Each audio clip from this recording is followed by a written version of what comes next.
Deux athlétiques jeunes garçons de 7 ans commencent à prendre des leçons de natation. L'un apprend à nager parce qu'il a vu les Jeux Olympiques à la TV et désire plus que tout au monde gagner la médaille d'or lorsqu'il sera grand. Il se voit déjà sur le podium, il décore sa chambre de posters des Jeux Olympiques et il écoute l'hymne national de son pays tous les jours. L'autre gamin, lui, a commencé les leçons de natation pour faire plaisir à son père qui a toujours été fan de natation. Lequel des deux, croyez-vous, aura le plus de chances de participer aux Jeux Olympiques? Celui qui nage pour accomplir son rêve. Deux jeunes hommes de 20 ans ont l'objectif d'économiser 10 000 euros. C'est un exemple, hein, c'est une histoire, c'est pas une histoire vraie. Hein. L'un le fait parce qu'il veut acheter une vieille voiture de sport dont il rêve depuis qu'il a 16 ans et de plus, ça lui permettra de gagner en autonomie. L'autre jeune économise parce qu'il pense qu'il devrait le faire. Lequel des deux arrivera à économiser la somme en premier en réduisant ses dépenses, en mangeant moins, en sortant moins et en évitant d'acheter de nouveaux vêtements toutes les semaines? Celui qui économise pour accomplir son rêve. Alors, dans le livre de la Genèse, une histoire nous transmet la même vérité. Un verset. Ainsi Jacob, donc l'un des patriarches, servit 7 ans pour Rachel. Ils lui parurent comme quelques jours parce qu'il l'aimait. Le texte nous dit que Jacob tomba amoureux de Rachel si profondément qu'il fut d'accord de travailler 7 ans à l'œil pour payer sa dot à son père. Mais cela ne lui sembla pas long du tout car il se consumait d'amour pour elle. Ça fait rêver, hein? Qui est capable de considérer 7 ans de sa vie comme il ne s'agissait que de quelques jours? Celui qui travaille pour accomplir son rêve. Il n'y a en fait pas de plus grande puissance dans ce monde que le désir qui nous anime lorsque nous nous disons « il faut que j'arrive à ça, il faut que j'aie ça ».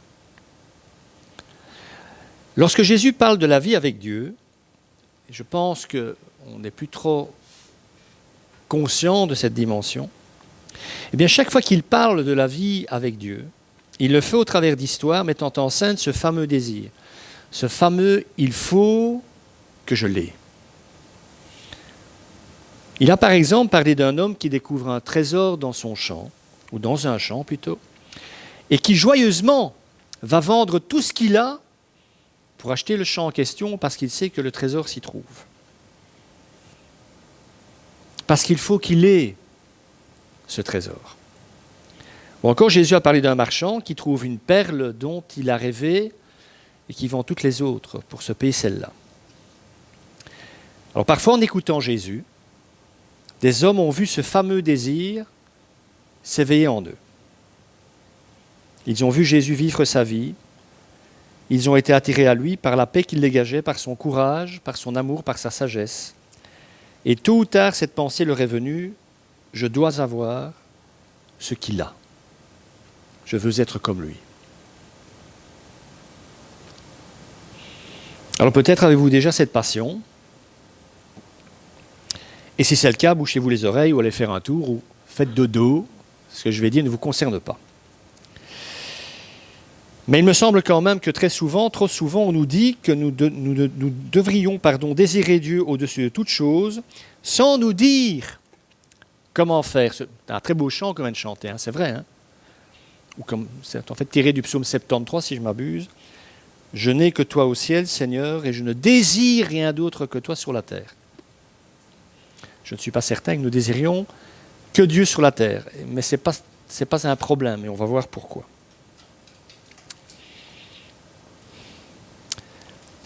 Nous avons tous déjà bien compris, je suppose, que nous ne pouvons pas faire apparaître ce désir de Dieu sur commande. Donc, si votre facteur de désir spirituel a tendance à louvoyer, à chanceler, la suite, je pense, va vous concerner. Grandir spirituellement nécessite que notre vie avec Dieu passe de la catégorie devoir à la catégorie vouloir. Le plus basique système d'évaluation que nous possédions, parce que nous en avons un, on n'en prend pas conscience, mais on en a un, Pour estimer toutes les expériences et les événements que nous vivons dans quelque domaine que ce soit, est ce que le psychologue Jonathan Haidt appelle le j'aime bien au mètre. Il y a le thermomètre, il y a le baromètre, maintenant il y a le j'aime bien au mètre. Alors comment ça marche? Commençons par le commencement. Votre j'aime bien au mètre s'est mis en route le jour de votre naissance. Ça fait partie de l'appareillage. Les récepteurs de goût, par exemple, sont, nous le savons, très développés chez les bébés, raison pour laquelle les bébés mettent tout en bouche.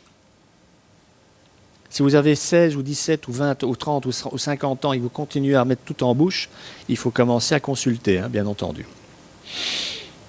Donc ça signifie pratiquement que pour les bébés, le j'aime bien au mètre impliquera ce qu'ils se mettront dans leur bouche. Ce qui pourrait se résumer en langage de bébé comme suit: j'aime bien, il me le faut, ou je n'aime pas et je le retire de ma bouche. Alors que votre croissance continue, votre j'aime bien au mètre enregistre tout sans que vous ayez pensé. Chaque son que vous entendez, chaque conversation à laquelle vous prenez part, la moindre bouchée que vous mangez sont enregistrés positivement ou négativement sur cette échelle. J'aime ou je n'aime pas. Et parce que c'est comme ça que ça fonctionne pour tout, les personnes sont également enregistrées par rapport à ce critère.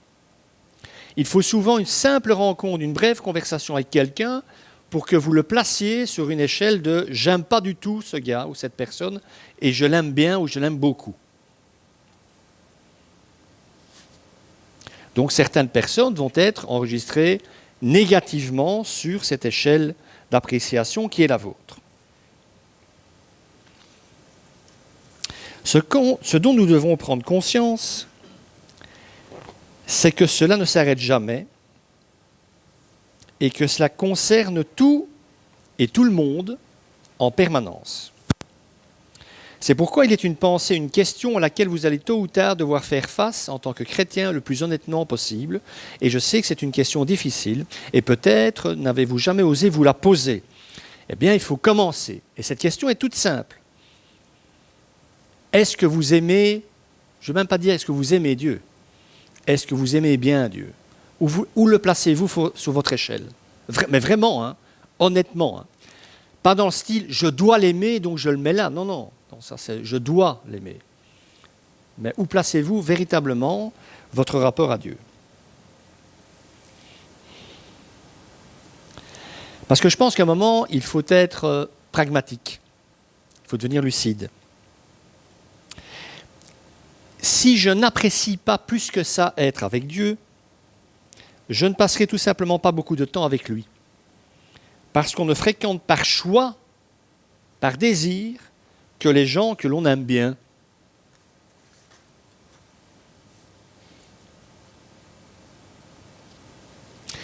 C'est important d'être honnête à ce propos parce que si vous, c'est pas un jugement, vous avez bien compris, parce que si vous n'aimez pas Dieu, ou pas beaucoup, si vous ne pouvez pas honnêtement dire « je l'aime bien », vous comprenez encore une fois que je ne dis pas « je l'aime » tout court, vous comprenez pourquoi.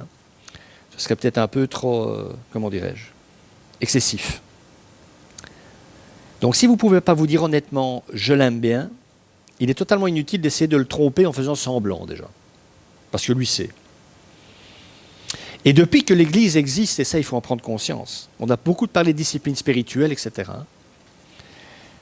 bien, depuis que l'Église existe, nous les chrétiens avons inventé un nombre incalculable d'astuces pour ne pas devoir faire face à cette terrible question « Est-ce que j'aime bien Dieu ?» Certains ont fui la question en chantant des cantiques, par exemple, en particulier le dimanche matin, mais des cantiques écrits par d'autres, où ces autres expriment leur amour pour Dieu. Et on se cache derrière ces cantiques « Oh, je t'aime Seigneur !» pour camoufler le fait que nous, on ne sait pas trop en fait, où nous en sommes dans cette relation de désir et d'amour. D'autres se cachent en ne ratant aucune rencontre d'église, ou en aidant leurs prochains, mais ils choisissent leurs prochains, ils choisissent quand ils les aident et comment ils les aident aussi. Donc ce n'est pas vraiment Dieu qui décide non plus. Et parfois, on évite cette même question en mettant en avant tous les problèmes personnels que l'on peut avoir. Oh, j'ai trop de soucis pour pouvoir aimer Dieu ou pour passer du temps à me prendre la tête avec ce genre de questions. Alors, je vais être clair, hein, l'objectif n'est pas ici de vous faire vous sentir coupable pour ce que vous l'êtes déjà, de ce que vous devriez désirer Dieu davantage. Pour la simple et bonne raison que le verbe devoir ne possède pas la puissance nécessaire pour vous amener à aimer Dieu.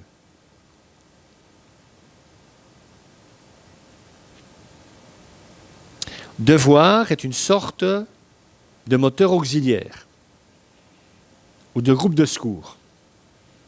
Alors, il est nécessaire d'en avoir un parce que parfois, je vais devoir faire les choses parce que je dois les faire. Mais, par exemple, si je cours un marathon et que j'en suis au kilomètre 23 de ce marathon, donc il m'en reste encore 19 à faire, et que je suis au bout de ma vie, comme dirait quelqu'un que je connais, ça ne va pas m'aider beaucoup de dire que je devrais finir la course, parce que rien que sur cet élan-là, je ne vais pas y arriver. Ce qui me permettra de terminer la course, c'est de me dire, je veux terminer. Sur la fin d'un marathon, c'est vouloir qui finira par épuiser petit à petit la notion de devoir. Je vais finir par vouloir terminer cette satanée course.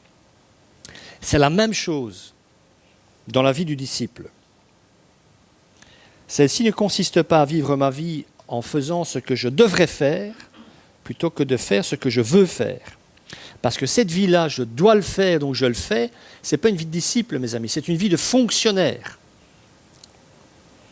Alors, essayez de faire rimer avec abondance ce que dit Jésus. Cette notion de vie abondante avec fonctionnaire. Donc, devenir disciple, c'est donc apprendre à vouloir faire ce que je devrais faire.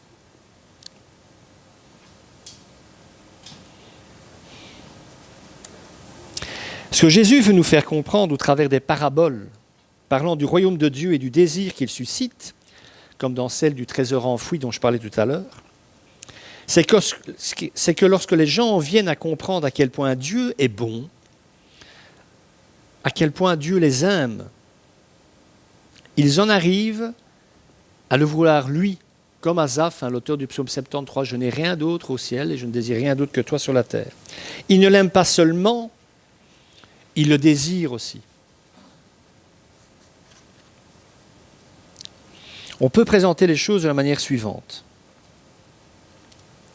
Lorsqu'on nous dit que nous devrions faire telle ou telle chose, nous pouvons comprendre ce « devrait » de deux façons différentes. Soit c'est un devrait d'obligation, soit c'en est un d'opportunité. C'est une chance qu'on m'offre. Le premier, le devrait d'obligation, est lié au devoir. Donc tu devrais payer tes impôts.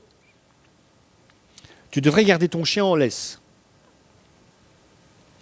Le second, celui d'opportunité, est lié à la vie. Tu devrais faire une pause, tu devrais voir du monde, tu devrais goûter à ce gâteau ou à ce cake. On est directement dans un autre monde. La plupart du temps, les devrais du message de Jésus dans l'Évangile sont des devrais d'opportunité. Ce ne sont jamais des devrais d'obligation. Parce que ça n'attire personne, tout simplement. Le devoir n'a jamais attiré personne, à part la reine d'Angleterre. Mais ça n'arrivera plus jamais. Merci Seigneur pour la reine d'Angleterre. Donc lorsque nous prenons conscience de ça, nous nous sentons évidemment coupables parce que notre désir de Dieu n'est pas plus profond. Mais il faut passer par là.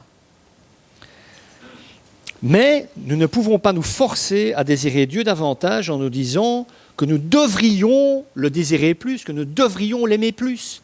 Ça ne marche pas. Alors Dieu est patient et plein de grâce, ça c'est la bonne nouvelle. Et il désire tant que nous le désirions lui, qu'il accepte justement que nous passions par ce stade de prise de conscience et que nous soyons honnêtes avec lui.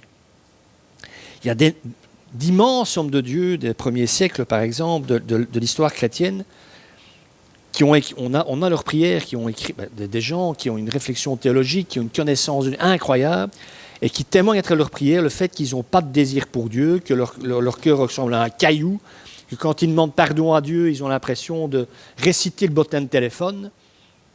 Donc ce genre de dynamique est en place dans la vie de tout le monde. Nous devons tous passer par cette prise de conscience. Et c'est parce que ça fonctionne comme ça, et que nous fonctionnons comme ça, qu'il y a des petits versets dans la Bible qui peuvent nous aiguiller sur la bonne direction, ou dans la bonne direction. Psaume 34, verset 9, par exemple. Goûtez et voyez combien l'Éternel est bon. Heureux l'homme qui cherche refuge en lui. Donc goûtez et voyez combien l'Éternel est bon. C'est une invitation que Dieu donne à l'homme de dire, goûte-moi, fais l'expérience, et tu verras combien je suis bon et combien je t'aime. C'est la même dynamique qui est à l'œuvre dans la foi. Hein. Le plus grave dans la vie chrétienne, et c'est pour ça que Dieu dit qu'on ne peut pas lui plaire si la foi n'est pas véritablement ardente, c'est que tant que vous ne faites pas des pas de foi dans quelque domaine que ce soit, vous n'expérimenterez pas que Dieu est là et qu'il est bon envers vous et qu'il vous aime. Repensez à cette petite histoire de cette veuve, de cette pauvre veuve du pays de Sidon, qui a un fils, elle a déjà du mal à avoir à manger pour elle et son fils, et puis il y a un prophète juif qui débarque chez elle en disant « Dieu m'a dit de rester chez toi ». Elle dit « ça va, je vais te faire à manger, puis je vais mourir, hein, parce que moi je n'ai pas assez pour faire subsister 3 personnes ». Et le prophète lui dit « ça, c'est pas ton problème, contente-toi de nous faire à manger ». C'est l'histoire de la petite bouteille. La bouteille d'huile, le soir, elle était vide. Et le matin, tous les matins, quand la veuve se réveillait, elle trouvait dans sa cuisine, s'il y en avait une bouteille d'huile remplie. La bouteille d'huile s'était remplie, à nouveau. On ne sait pas comment ça marche, mais c'est comme ça que ça marche. Et donc le test de la foi, c'est dit, je te fais confiance, j'y vais, et ça fonctionne. Et parce que ça fonctionne, parce qu'on goûte combien le Seigneur est bon, il se passe un truc. C'est qu'on a de plus en plus confiance en lui, et qu'on expérimente de plus en plus sa personne. Ça ne vous aura pas échappé que goûter est un verbe lié à l'expérimentation. C'est comme si un chef 3 étoiles vous invitait à sa table. Alors, vous n'avez pas à vous engager à tout manger, prenez une bouchée et puis goûtez. Si vous n'aimez pas, vous pouvez laisser le reste, mais croyez-moi, le chef, lui, il est convaincu que vous allez tout aimer.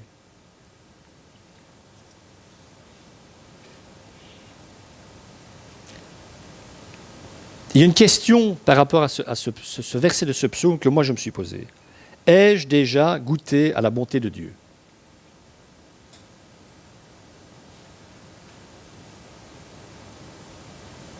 Ou pas encore ?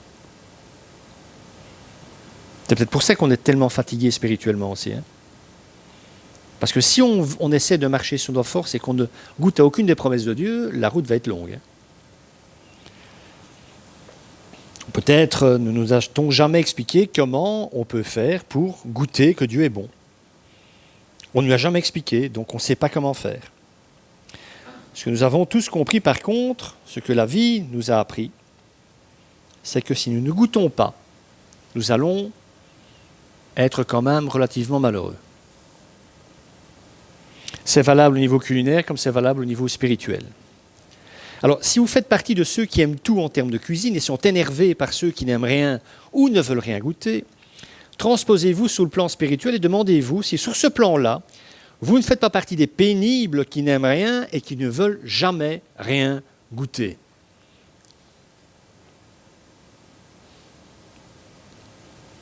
Alors, comment prend-on ce chemin ? Comment fait-on pour goûter combien le Seigneur est bon ? Eh bien, pour ce faire, et ça va peut-être vous rassurer, du moins je l'espère, il va falloir nous utiliser nos désirs authentiques.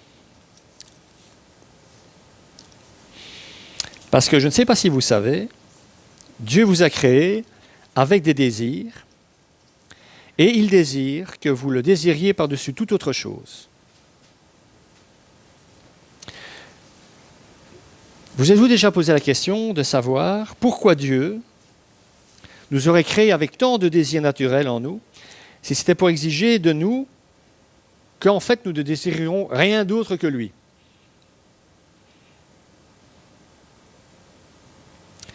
Il y a une marque de fabrique à poser à vos désirs. Certaines activités, certaines sensations, certaines personnes et certaines pensées qui éveillent en vous une réponse du type justement « il faut que j'obtienne ça ».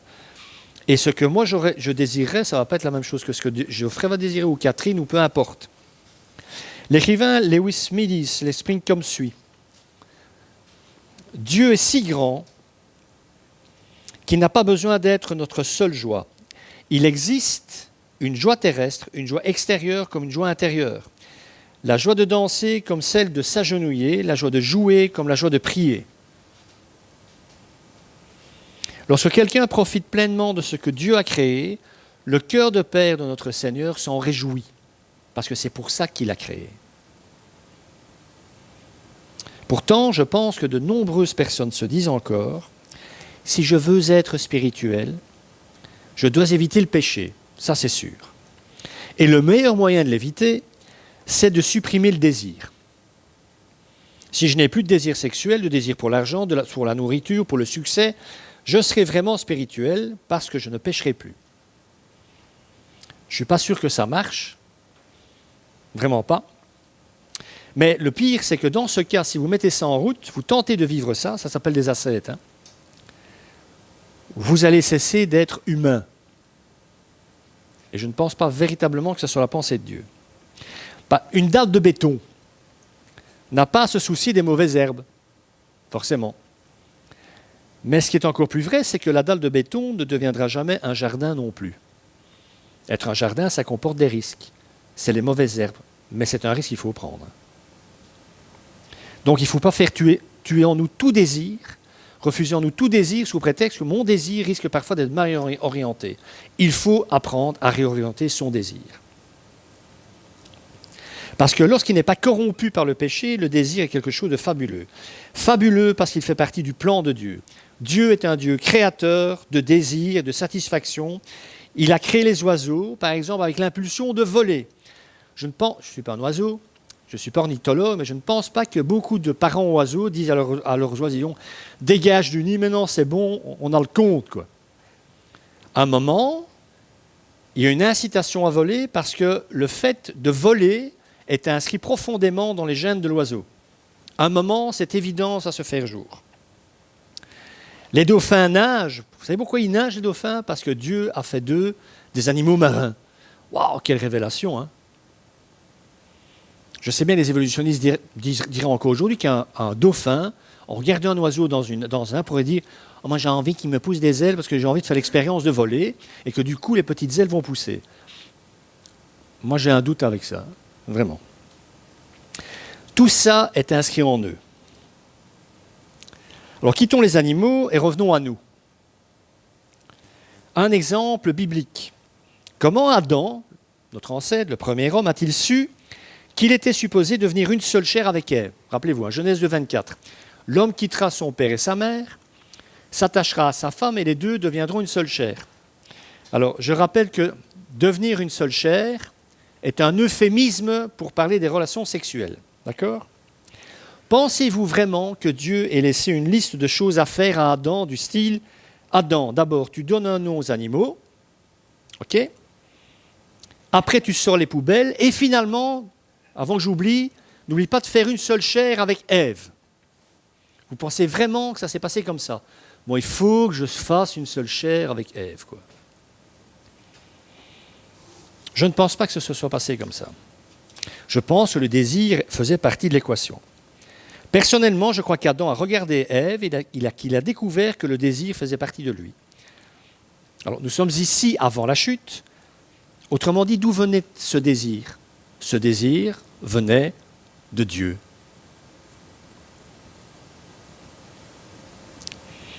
Alors, si vous avez encore un doute, pensez à toutes les personnes souffrant de dépression et dont le symptôme le plus flagrant est justement l'absence de désir, l'absence d'envie. Vivre sans désir, c'est vivre sans but. Et mes amis, ça s'appelle la mort. Si vous ne désirez rien ni personne, vous êtes mort. Votre vie est morte. Je pense d'ailleurs que c'est à ça que Jésus fait référence quand il dit « Si quelqu'un veut être mon disciple, qu'il renonce à lui-même, qu'il se charge de sa croix et qu'il me suive. Renonce à tout ce qui n'est pas moi et tu auras du désir pour ce que j'aime, pour ce que moi je désire, pour ce que j'ai mis en toi comme désir. » Nous devons dire non à tout désir qui nous tiendrait éloignés de la vie de l'esprit, ce qui signifie en clair que nous devons toujours être prêts à sacrifier un désir moindre afin de vivre une vie plus profonde. Mais à l'opposé, rien, absolument rien, ne rend un être humain plus vulnérable à la tentation que de vivre une vie ennuyeuse et sans joie. Mais vraiment, hein? Vous voulez être sûr de tomber dans des trous sur la route? Passez votre vie à ne plus avoir d'envie. Vous levez le matin, vous dites ouais, je me lève, je vais travailler, je rentre, je vais dormir. Vivez ça un certain laps de temps et je vous garantis que vous serez en danger. Vous n'êtes peut-être pas conscient, mais tôt ou tard, ça finira mal. Croyez-moi. Nous devons donc prendre conscience que chaque fois que nous éprouvons un désir authentique, un désir produit par Dieu, nous entrons dans son plan et nous faisons l'expérience de combien Dieu est bon. Il faut bien entendu apprendre, faire l'expérience de lier ce que nous vivons de positif avec le fait que c'est Dieu qui nous le donne. Hein. Quand Geoffrey promène en montagne, par exemple, n'est-ce pas Geoffrey? Quand il est, parce qu'il monte très haut Geoffrey, hein, en essayant que les autres suivent. Et quand il arrive sur un plateau, le cadeau est toujours au-dessus, à 3000, 3005, 4000. Et là, vous avez un panorama extraordinaire. Et là, Geoffrey, du fond de son petit cœur, hein, parce que je suis là quand même, hein, même si je ne suis pas là, du fond de son petit cœur, il y a quelque chose qui vient. Ah, que tu es grand, quoi, Seigneur, mais que tu es grand. Si ce n'est pas le cas, tu n'es plus ancien. Ça, c'est le minimum syndical. Non, mais c'est vrai. Alors que d'autres montraient à ces mêmes altitudes avec Geoffrey, déjà ils râleraient sur Geoffrey parce qu'ils seraient crevés et morts, ils auraient mal partout. Et ils ne verront rien. Ou alors si moi je montais avec Geoffrey, ce jour-là, hein, une fois par an, il y aurait des nuages qui couvriraient les montagnes, on ne verrait rien. Voilà, ça c'est mon expérience à moi. Mais il ne pleut jamais ici. Moi quand j'arrive, c'est la drache, quoi. Nous apprenons comment Dieu nous a câblés et ce qu'il veut que nous fassions. Et le résultat est que nous nous surprenons à aimer ce grand Dieu toujours davantage. Vous savez, les montagnes, je parle les montagnes, Dieu ne les a pas créées pour lui, hein, mes amis. Il n'y a pas besoin des montagnes pour être heureux, Dieu. Hein. Mais il sait que Geoffrey en a besoin. Tu devrais avoir honte. Hein. Il s'est dit, bon, j'ai créé montagne parce que Geoffrey sans montagne, son t-shirt le dit. Hein? Je n'ai pas besoin de thérapie, j'ai besoin d'aller en montagne. Voilà. Donc c'est de cette façon que nous goûtons et voyons combien le Seigneur est bon, et notre désir peut alors devenir partie prenante de la vie de l'Esprit Saint. Bon, on va passer à la pratique. Les désirs se présentent à nous, en règle générale, sous 4 formes différentes. Alors j'aimerais bien entendu que, chemin faisant, vous preniez le temps de vous évaluer à ce niveau-là. Parce que nous sommes tous différents. Donc il va falloir être honnête, encore une fois, parce qu'en surface, les types de désirs que je vais évoquer pourront ne pas sembler très spirituels, en surface seulement. Peut-être même n'aurez-vous jamais songé à eux comme ayant quoi que ce soit à voir avec Dieu. Et pourtant, si vous leur laissez une chance, ils deviendront partie prenante de votre vie selon l'Esprit Saint. En fait, chacun d'entre eux a été conçu par Dieu pour devenir un fondement de votre vie. Premièrement, celui-là, à mon avis, il vient à l'esprit de personne, aucun chrétien. Les désirs matériels. Oh mon Dieu, les désirs matériels, mais quelle horreur! Le Seigneur veut que nous soyons dans le dépouillement. Accessoirement, aucun de vous ne l'est. Hein. Dans le dépouillement, c'est comique ça. Hein. Nous avons tous des désirs matériels. Il y en a qui lèvent le bras et disent « moi, j'en ai aucun ». Je me ferais heureux de lui faire la liste de tous ces désirs matériels. Donc des désirs, soyons clairs, hein, des désirs attachés à l'argent, aux vêtements, les filles, c'est pour vous. Ben oui, quand même. Aux voitures, messieurs, c'est pour vous. Aux maisons, ça c'est pour tout le monde. Je ne me reconnais dans aucun de ces désirs, à titre personnel. Alors, si vous me dites que ça n'a rien de spirituel, alors que notre vie doit l'être, toute notre vie. Dites-moi pourquoi vous avez tous, pour la plupart, acheté une maison, un appartement, acheté une voiture, etc. Et acheté des fringues. Bon, acheter des fringues un minimum quand même, parce que si nous sommes tout nus, on va à un autre type de problème, évidemment. Hein. Alors, si vous avez fait tout ça, et vous pensez que ce n'est pas bien, pourquoi l'avez-vous fait? En sachant que vous ne serez de toute façon plus à ce moment-là spirituel du tout. Et si c'est le cas, vous dites, oh, c'est vrai, je viens de prendre conscience, je n'aurais jamais dû acheter tout ça, il va falloir vous dépêcher de le vendre surtout.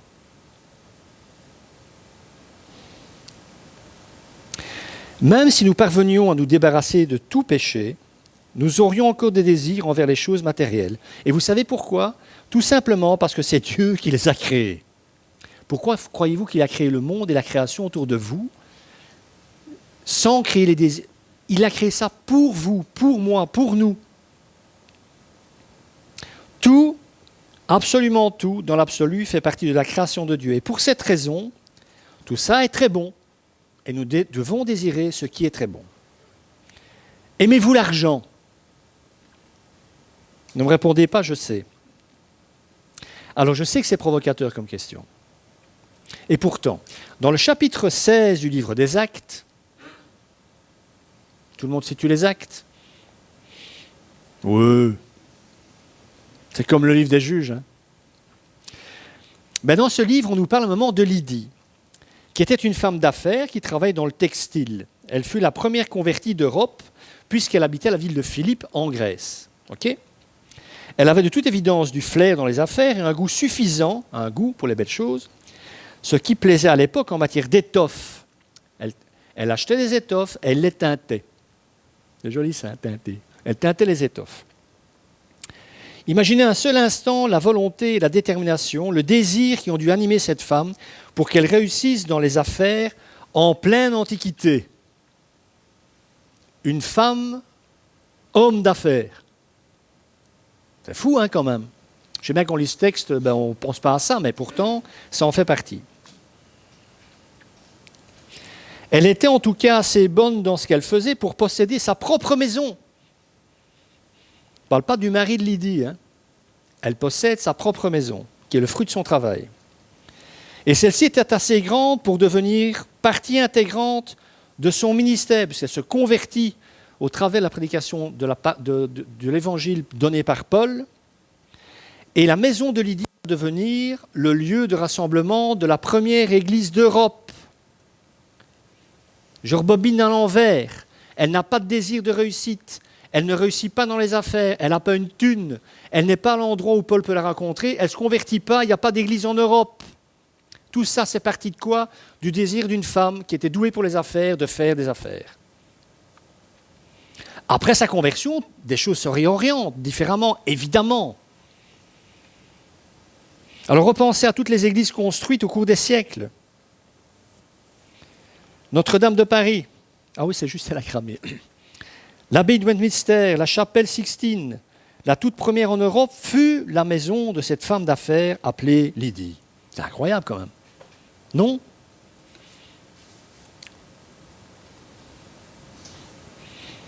Alors peut-être que vous avez le même flair pour l'argent. Depuis le temps, ça se saurait, mais enfin bon. Donc vous y prenez du plaisir. Vous n'osez pas le dire à qui que ce soit dans l'Église, que vous avez du flair pour tout ce qui touche aux financiers. Parce que déjà, ça vous permet de vous entourer de beauté, de couleurs. Et en soi, ce n'est pas un problème. Hein. Vous avez les moyens de vous payer une grande peinture. Dieu a créé la beauté. Il aime la beauté. Maintenant, si ces désirs vous empêchent d'être généreux, vous réussissez dans les affaires, vous avez des thunes. Si ça vous empêche d'être généreux, ça vous pousse parfois même à vous endetter, à prendre des risques, ou ça crée en vous un sentiment chronique d'insatisfaction, là, il est forcément peut-être temps de réorienter vos désirs, de dire non à certains désirs. Ça s'appelle la vie chrétienne, ça, hein, c'est tout. Hein. Mais si c'est une bonne chose de mettre de la beauté dans votre environnement, que ça parle à votre âme, il faut embrasser pleinement cette joie, parce que cette joie vous vient de Dieu. Comme je disais, Dieu a créé les montagnes pour Geoffrey, entre autres. Mais c'est vrai, hein, moi je crois ça. Hein. Je suis toujours en train de me demander ce qu'il a créé pour moi. Mais... Donc c'est un des moments où vous êtes invités à faire l'expérience de la présence de Dieu. Deuxième type de désir. Les désirs d'accomplissement. Alors, je ne pense pas qu'il y ait eu beaucoup de personnes dans l'histoire qui aient été plus motivées par l'accomplissement que l'apôtre Paul. Il était en mouvement perpétuellement, il enseignait en permanence, il construisait l'Église, il motivait les chrétiens. Il a décrit sa vie en utilisant des métaphores telles que « j'ai combattu le bon combat, j'ai fini la course ». Toute chose qui dit quand même que c'est une vie incroyable, merveilleuse quelque part, mais que ça avait un prix. Dieu n'a pas retiré à Paul son désir d'accomplir de grandes choses. Au contraire, il l'a exploité afin qu'il puisse servir les autres. Je vais dire autrement, si Paul n'avait pas été converti par le Seigneur, il aurait été un des plus grands enseignants du pharisianisme de l'époque. Il se serait accompli. Il aurait fait de grandes choses dans le judaïsme de son temps. Ce n'était pas le plan de Dieu pour lui. Mais quelle chance qu'il avait ce moteur, que tous ses désirs de grandeur étaient en lui. Vous savez, l'Église, elle a toujours la taille de votre cœur, hein, et de votre désir. Nous avons tous des désirs d'accomplissement, normalement. Parce que Dieu nous a créés pour assumer la domination sur le monde, la gérance et la gestion de ce monde. C'est pour cette raison que l'Ecclésiaste, un autre livre que nous lisons souvent, nous dit ceci: tout ce que tu trouves à faire, fais-le avec la force que tu as, car il n'y a ni activité, ni réflexion, ni connaissance, ni sagesse dans le séjour des morts, là où tu vas. Le jour où vous serez mort, hein, au niveau désir, ce sera plat. Que vous alliez dans le séjour des morts, si vous n'êtes pas chrétien, ou auprès du Seigneur, ben vous ne réaliserez, pour cette période-là de temps, plus rien du tout. Plusieurs psaumes parlent de ça aussi. David s'adresse à Dieu en disant: mais si je meurs, je ne pourrai plus te louer parce que personne ne te loue dans le séjour des morts. D'accord ? C'est maintenant que ça joue, votre accomplissement, ce que Dieu vous demande d'accomplir, à partir de ce qu'il a fait de vous. Troisième type de désir, les désirs relationnels. Il y a une très belle histoire, ou un très beau récit plutôt, dans l'Ancien Testament qui nous parle de l'amitié entre David et Jonathan. Alors, ce n'est pas le duo d'apprentis chanteurs des années 80. Hein. Qu'est-ce que tu fais pour les... Non. C'est déjà une honte qu'ils ont osé prendre ce nom-là, quoi. Vous me direz si c'est leur prénom, ils ne savaient pas en prendre d'autres. Hein. Je recontextualise quand même. Hein. Alors que Jonathan était l'héritier du trône d'Israël, son papa c'est Saül, le premier roi d'Israël, il a volontairement abandonné celui-ci parce qu'il savait que David, son ami, était le choix de Dieu. C'était lui le véritable roi d'Israël. Jonathan voulait être ami de David plus qu'il ne voulait être roi. Donc son désir d'accomplissement passait en second plan par rapport à son désir relationnel. Croyez-moi, on peut aussi lire cette histoire, ce récit avec beaucoup de détachement, mais c'est relativement rare comme attitude dans les cercles de pouvoir. Quand il y a des réunions à haut niveau politique dans n'importe quel pays pour décider qui va y aller comme Premier ministre, c'est ça qui fait traîner, mes amis. Hein. Ce n'est pas le projet, ce n'est pas le budget, ce qui fait traîner, c'est qui va avoir la première place. Hein. C'est ça qui fait traîner. Hein. On ne veut pas laisser sa place à quelqu'un d'autre. Pourtant, Jonathan a dit: David, je t'aime, tu es mon meilleur ami, tu es le roi choisi par Dieu, Amen. N'empêchera pas Jonathan d'être fidèle à son père et de mourir au combat aux côtés de son père. Même s'il savait que ce père avait été abandonné par Dieu. Mais c'est fort, ça. Hein. Il était abandonné par Dieu, mais lui n'a pas abandonné son père. Hein. Il était lucide par rapport à son père, mais il ne l'a jamais abandonné.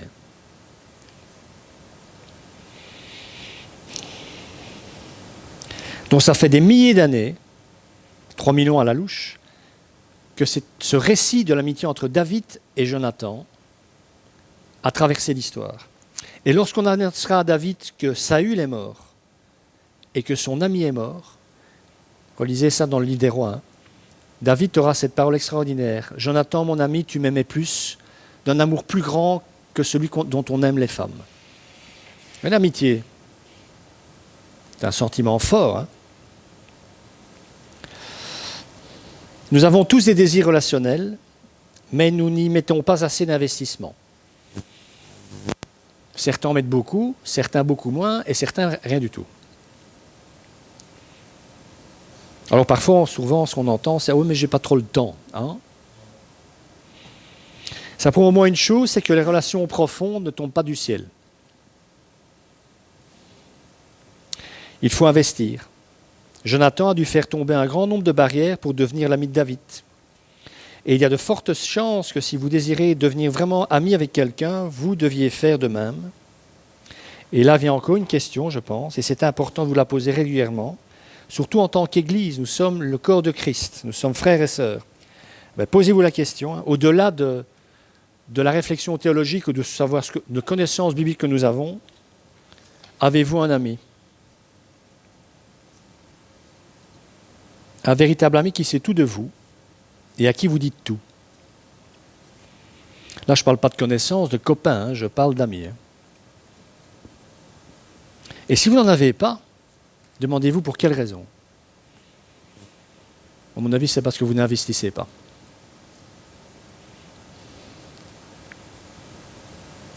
Parce que si je ne connais pas le vrai vous, si vous ne me le montrez pas, c'est valable pour tout le monde, je ne serai jamais votre ami. Aucun d'entre nous, après avoir acheté une maison, ne se contenterait de rester sur le trottoir et d'admirer la façade. Personne ne ferait ça. Pourtant, dans les relations, parfois, c'est ce que nous faisons. Si on achète une maison, c'est pour y entrer, y vivre. Et dans les relations personnelles, c'est pareil. Sans cette qualité relationnelle, non seulement la vie est un leurre, mais oserais-je dire, l'Église aussi est un leurre. C'est comme les saloons dans les westerns spaghetti. Ce sont des décors de cinéma. Il y a la façade, vous poussez les deux porte-battantes et derrière, il n'y a rien. Parce qu'on ne filme encore une fois que la façade.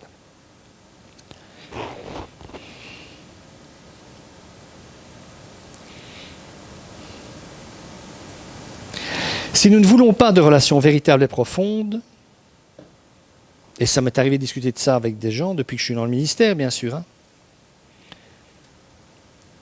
c'est pas le premier objectif, mais ça doit découler de la vie de Dieu en nous.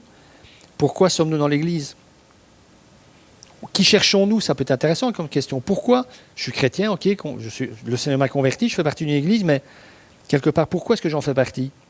Qu'est-ce que j'y recherche? Alors nous savons que le terme Église vient du terme grec ecclésia, appelé hors de, en dehors du monde en fait. Et nous savons que les premiers appelés hors du monde furent les 12 disciples de Jésus. Mais c'est tout de même interpellant de remarquer que la méthode employée par Jésus pour faire de ces hommes ses disciples était la communauté de vie. Passer 3 ans de sa vie, 24 heures sur 24, 7 jours par semaine avec eux. Manger avec eux, parler avec eux, les enseigner, les écouter, dormir avec eux, etc. Des hommes qui partagent tout. Les bons moments comme les moins bons. Et je pense que ce n'est donc pas pour rien qu'avant d'être arrêté, Jésus le dit, je ne vous appelle plus mes disciples, vous êtes mes amis. Parce que vous savez tout de moi. Et je sais tout de vous.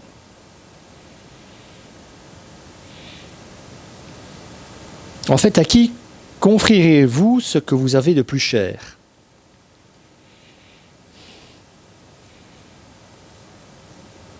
À qui d'autre qu'à ses amis intimes, Jésus aurait-il pu confier la proclamation de l'Évangile, ce qu'il avait lui de plus cher, à part à ses amis? Alors le plus triste reste, bien entendu, que le seul qui se soit perdu l'ait été parce qu'il n'a pas voulu s'ouvrir et dévoiler son être profond au Christ. Je parle de Judas, bien sûr. Mais c'est une question que j'arrête pas de me poser chaque fois que je pense à Judas. Que se serait-il passé s'il avait pris le risque d'ouvrir son cœur à Jésus? Je ne sais pas.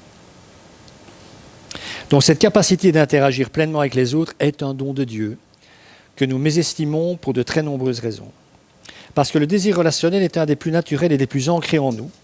Et c'est incroyable, et de plus en plus, alors qu'on n'arrête pas de dire que nous sommes dans une société de communication, c'est le plus important et en fait on communique de moins en moins. C'est le désir que nous développons le moins. Mes amis, ce n'est pas ma première église, je peux vous garantir que les fausses relations sont le poison qui tue l'église depuis des générations. Ça va, tu vas bien? Et on n'en a rien à cirer en fait. Façade. J'étais pasteur dans d'autres églises, il y en a certains, je les ai accompagnés, j'étais leur pasteur pendant des années. Porte fermée. Mais c'est eux qui se privent, hein, comprenez. C'est un privilège, hein, quand je deviens l'ami de quelqu'un. C'est super, hein. Alors, désir suivant. Bouchez-vous les oreilles, hein, les chastes. Les désirs physiques. Parce que Dieu a aussi conçu notre corps, je vous le rappelle au cas où vous ne le sauriez pas, nous éprouvons de l'appétit pour des choses qui se mangent, qui se boivent, qui se touchent et qui se voient. C'est ce qu'on appelle les désirs physiques. L'Ancien Testament est rempli de commandements au travers desquels Dieu dit à son peuple de festoyer, de faire la fête, de manger, de célébrer, de chanter, de danser, de crier et de faire de la musique. Il y a un texte dans le livre d'Esdras. Moi, je trouve ce texte extraordinaire. Donc, je contextualise. Une partie de Juifs, certains Juifs sont revenus de déportation à Babylone pour reconstruire le temple, la muraille, ça prend du temps, enfin peu importe, ça traîne. Puis il suscite des prophètes pour les réveiller. Et finalement, le temple est reconstruit. Il est reconstruit, on retrouve la loi de Dieu. Esdras, le scribe, un matin réunit tout le peuple à Jérusalem, tous ceux qui sont là, et il lit la loi de Dieu, la loi de Moïse. Donc c'est une longue lecture. Hein. Et le texte dit qu'à la fin de cette lecture, tous les Juifs déchirent leurs vêtements, pleurent, demandent pardon de ce que leurs ancêtres eux-mêmes ont abandonné l'Éternel. Et ils pleurent, et ils pleurent. Et Esdras dit, ça suffit. C'est bon, vous avez pleuré, maintenant on va se réjouir, on va faire la fête. Parce que Dieu est revenu parmi nous. C'est incroyable, hein? Jamais dépassé 15 Guinness hein, pendant les fêtes, c'est quand même important. Hein. Non, mais il y a une limite à tout. Hein.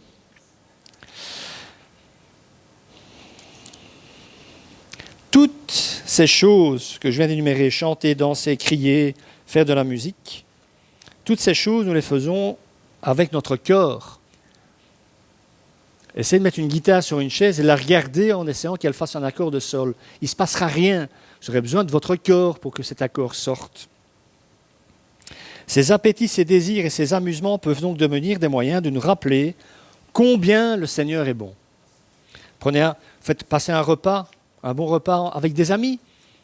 Un moment, pensez à Dieu. Ces amis sont là parce qu'il vous les a donnés. Même moi, hein. Et quand nous vivons ça, nous apprenons alors à faire le lien entre le don, que nous aimons déjà, et celui qui le donne, Dieu lui-même. Notre problème, c'est que souvent nous prenons du plaisir, mais nous le déconnectons de Dieu lui-même, en fait. On passe un bon concert et on se dit, c'est un super concert, hein, et on en parle et c'est super.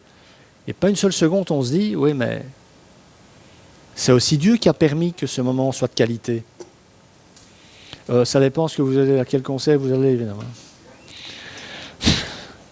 Si Geoffrey, il va se dire c'est ma journée, mais si Geoffrey vous invite à un concert, petite précaution, qui vous file le CD avant, qu'au moins vous soyez averti. Oui. Donc vous commencez avec ce que vous appréciez, cela vous amène à la source de tout don, à savoir Dieu lui-même. Et là, vous goûtez et vous voyez combien le Seigneur est bon. Parce que Dieu se réjouit lorsque vous profitez de ce que vous voyez, de ce que vous entendez, de ce que votre bouche fait de nouvelles expériences gustatives. J'ai déjà peut-être dit ça, mais je termine en donnant ce petit exemple-là. Certains d'entre vous connaissent ou ont entendu parler de Daniel Bourguet. Alors, à titre personnel, Daniel serait là, il ne serait pas content, mais pour moi, c'est le plus grand homme de Dieu que j'ai jamais croisé dans ma vie. Vraiment. Et je me rappelle une des premières retraites que nous avons fait à Chimay. Le soir, le souper du vendredi soir, c'était des chicons au gratin. Parce qu'on mange bien à Chimay, en règle générale. Et Daniel, étant un peu ascète sur les bords, lui, il s'est pris, je crois, sa petite roulade, un petit peu de purée, il a mangé. Mais d'autres à table, on a repassé les plats. Oh, redonne, welcome, hein? Eh bien, dans le regard de Daniel et sur son visage, j'ai vu deux choses. Le regard illuminé, un sourire qui faisait 3 fois le tour de sa tête, et je sentais monter intérieurement sa prière. Merci Seigneur de ce que mes frères profitent comme ça de ce repas. Il se réjouissait. Lui avait mangé très peu, mais il se réjouissait de ce que d'autres que lui profitaient pleinement de ce repas.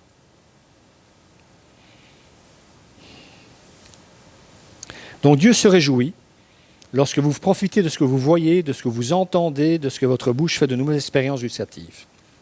Le physique n'est pas séparé du spirituel. On les a trop souvent opposés. Essayez de prier dans une position inconfortable, vous n'y arriverez pas. Si votre corps est mal mis, si la chaise n'est pas bonne, si vous avez mal aux genoux, vous n'y arriverez pas. Parce que votre corps fait partie de l'équation. Parce que c'est le même Esprit Saint qui a créé nos corps. Et lorsque nous nous ouvrons à l'Esprit de Dieu au travers de nos désirs physiques, nous commençons à aimer Dieu de plus en plus. Pas parce que nous le devrions, ou parce que ça nous est commandé, mais tout simplement parce que nous apprenons à le connaître.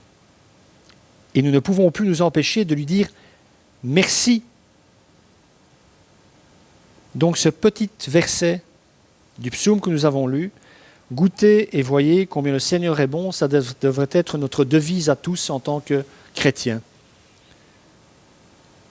Moi, je désire profondément goûter et voir, donc expérimenter que mon Seigneur est bon envers moi. Que le Seigneur bénisse sa parole. Amen. Prenons un temps dans la prière, si vous le voulez bien.